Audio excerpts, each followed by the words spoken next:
What happens when a rogue scientist hijacks a nuclear superhero, rewrites Mount Rushmore to feature himself, and triggers a quantum explosion so powerful it sends shards of a man across time? Welcome to Firestorm 15, where Firestorm and Captain Atom collide in a high-stakes battle above the Atlantic. Dan Jurgens pulls triple duty behind the scenes, and the fallout of DC's New 52 experiment is on full display. With exclusive quotes from creators and untold history, this issue is way more than just another superhero slugfest. Let's dig in.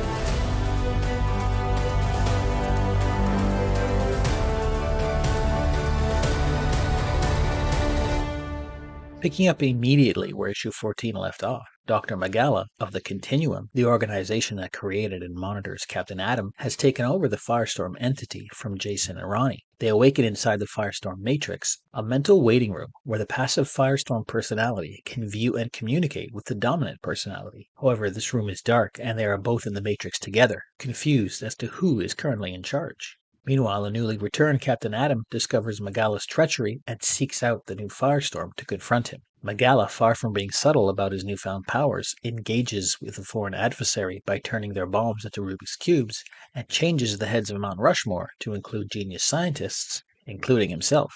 Captain Atom confronts Firestorm and the two begin to fight, discharging massive amounts of power and energy. This allows Jason and Ronnie to regain control of the entity. However, the damage has been done and Captain Atom cannot contain the buildup of energy within his body.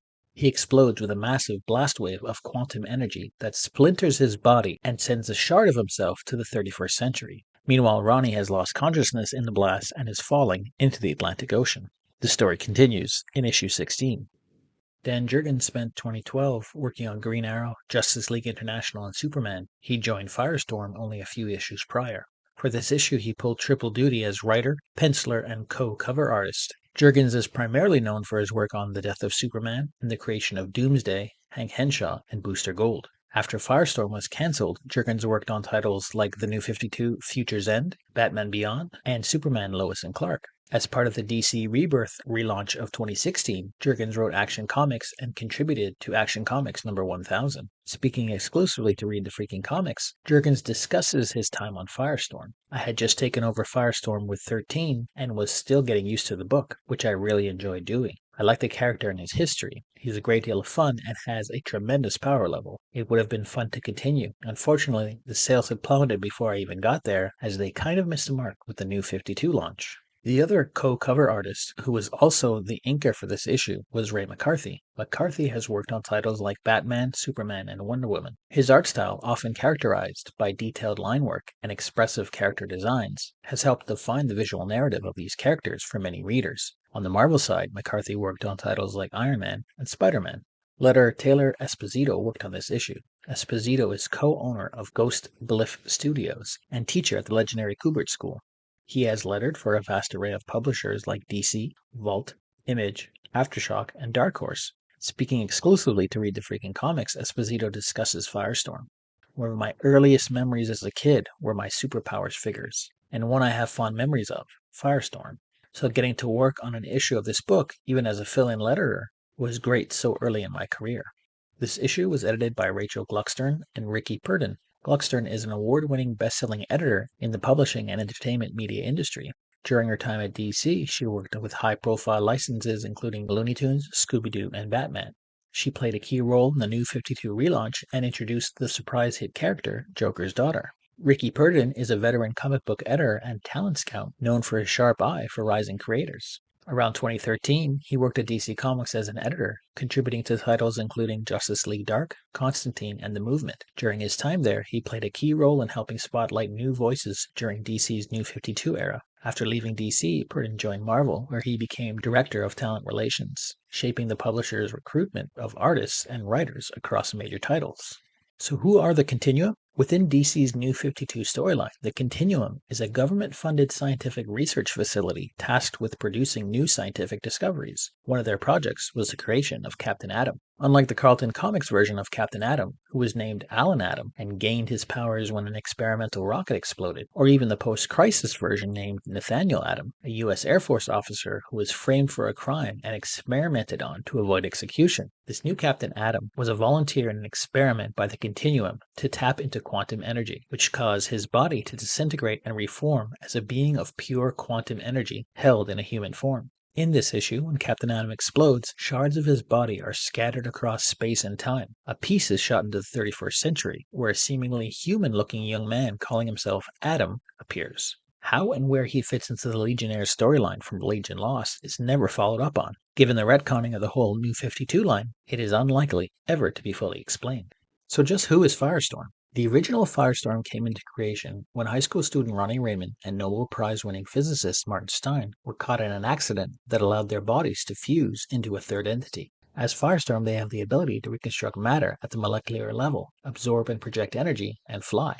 Created by Jerry Conway and Al Milgrom in 1978, the character has had multiple personalities mixed into the Firestorm matrix, and in fact by the time we reach the New 52 version of Firestorm, there are multiple entities across the globe. Firestorm is ranked 31st out of the top 178 DC superheroes on Ranker.com. So, lots of discussion about New 52 in this episode. So what exactly was the New 52? In 2011, DC announced a complete revamp of their entire catalog and the DC universe as a whole. This was to occur immediately after the wildly successful Flashpoint crossover storyline. Dubbed the New 52, this revamp began in earnest in September of 2011, when they canceled all their existing titles and renumbered a ton of their series like Action Comics and Detective Comics, which had retained their original numbering since the 1930s. The relaunch included changes to the publishing format. For example, print and digital comics began to be released on the same day. New titles were released to bring the number of ongoing monthly series to 52. Various changes were also made to DC's fictional universe to entice new readers, including changes to DC's internal continuity to make characters more modern and accessible. In addition, characters from the Wildstorm and Vertigo imprints were absorbed into the DC universe. In a series of rollout phases over the rest of 2011 and 2012, DC introduced new series with revamped characters and backstories. New titles were launched with varying degrees of success, and many included what were perceived as gimmicky themes like Mad Magazine, swimsuit, or selfie-themed covers, while some themes like Villain Month actually boosted sales for a short period of time. By early 2016, DC announced its Rebirth initiative, a line-wide relaunch of its titles, to begin in June, beginning with an 80-page one-shot which was released in May. Rebirth also saw Action Comics and Detective Comics return to their previous numbering. The Rebirth initiative reintroduced concepts from pre-Flashpoint continuity. New 52 was a victim of its own ambition. Not that there weren't some excellent runs during that period of time like Batgirl, Aquaman, and Wonder Woman, but the ambition at DC to set a clear line in the sand saying this is the start of new continuity and forget almost everything else. In that light, issues people had with specific plots or characters were compounded because DC was insistent on the fact that the new narrative was the be-all end-all of the DC universe, a tactic they obviously changed only a few years later. This issue features two characters that I really like from DC, but have not had much experience with. Both Firestorm and Captain Atom are extremely powerful metahumans with similar nuclear-based abilities. However, on the grand scale of things, Captain Atom is far more powerful in terms of overall energy output and skills. I thoroughly enjoyed this issue with its high-octane battle high above the Atlantic Ocean. I find Jurgen's writing to flow well between the action and the pacing to be fast. Overall, as a first-time reader of either a Firestorm or Captain Atom comic, this issue intrigued me and kept me interested. Being a relatively new issue, I'm not seeing much increase in value. MyComicShop.com has this book listed for $2.65, while Comic Book Realm has it listed for $3. Amazon is also selling an issue for $57.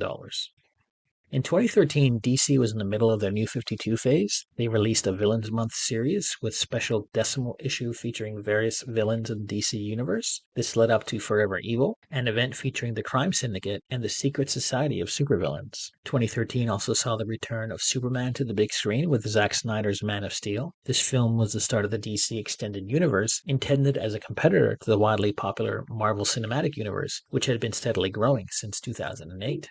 In June of that year, DC unveiled two new digital comic innovations to enhance interactivity, DC2 and DC2 Multiverse. DC2 layers dynamic artwork onto digital comic panels, adding a new level of dimension to digital storytelling, while DC2 Multiverse allowed readers to determine a specific story outcome by selecting individual characters, storylines, and plot elements while reading the comic, meaning one digital comic has multiple outcomes.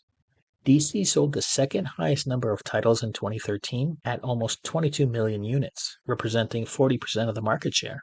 The top 5 selling DC titles were Batman, Justice League of America, Detective Comics, and Superman Unchained, with Justice League of America number 1 from April, the top seller with 326,000 copies.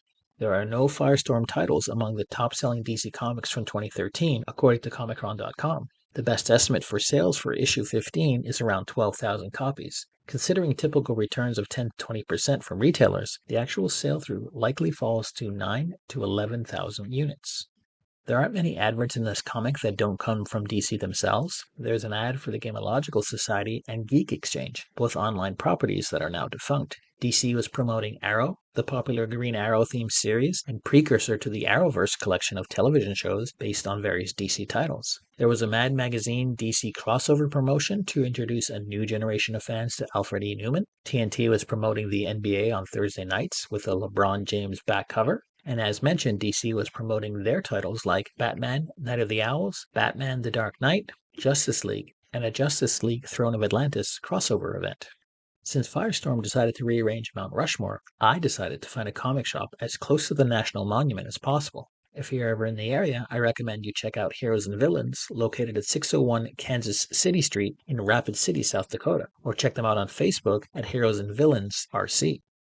Thanks for watching. If you enjoyed this deep dive into Firestorm 15 and the chaos of the new 52, hit that like button and show some nuclear love. Subscribe so you never miss an explosive comic moment, and ring that bell to get notified when a new video drops. Got thoughts on Firestorm, Captain Adams, or Dan Jurgens' triple threat talents? Drop a comment. We read them all. And hey, if you want more exclusive creator insights and forgotten comic gems, you're in the right place. Let's read the freaking comics together.